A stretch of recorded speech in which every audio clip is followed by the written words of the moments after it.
pour aborder un sujet, il y a plein de manières collectivement pour réussir à ne pas simplement être ce qu'on aime et se déplacer et aller les uns vers les autres qui, dans des temps de travail collectif, sont des clés pour faire bien, pour faire ensemble. Et il y a une méthode passionnante qui s'appelle les chapeaux de Bono, qui avait été développée par un médecin, je crois, je ne sais même plus quand, mais un médecin, et qui différenciait 6 couleurs distinctes et qui, pour chacune, représentaient un point de vue. Les 6 couleurs, il va y avoir le bleu d'abord, qui est le chapeau de l'organisation, donc ceux qui fixent le cadre et qui en assurent la tenue. Ensuite, le chapeau blanc,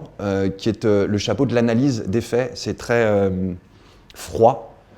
qui est très différent du chapeau rouge, celui de l'émotion ou de l'intuition, de ce qui est dans les tripes, quoi, le ressenti sur un sujet spécifique. On a toujours cette forme-là, quoi, très chaude. Distincte aussi du chapeau jaune, qui lui est le chapeau de la critique optimiste, où regardant ce qui est en train de se passer, on se projette vers un avenir plutôt radieux. Le chapeau noir, à l'inverse, est le chapeau de la critique pessimiste, qui regarde les choses sur le danger, sur le risque, comment ça pourrait avoir des effets négatifs sur l'organisation.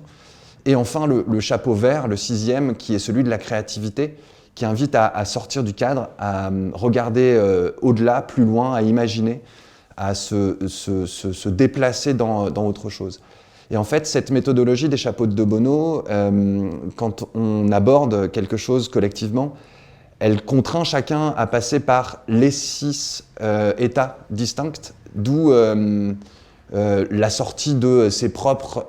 habitudes ou routines au bénéfice d'une vision collective qui, elle, est beaucoup plus sensée et de fait beaucoup plus puissante pour aller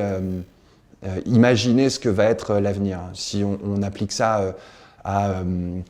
je ne sais pas, peu importe, une organisation dans le secteur culturel, et aujourd'hui, quand elle est soumise à la baisse des subventions publiques, à un système qui bouge dans tous les sens, les chapeaux de Bono peuvent permettre d'aller inventer ensemble une nouvelle manière de s'autofinancer, une nouvelle manière de se positionner sur des partenariats, une nouvelle manière d'organiser son management sans que le mot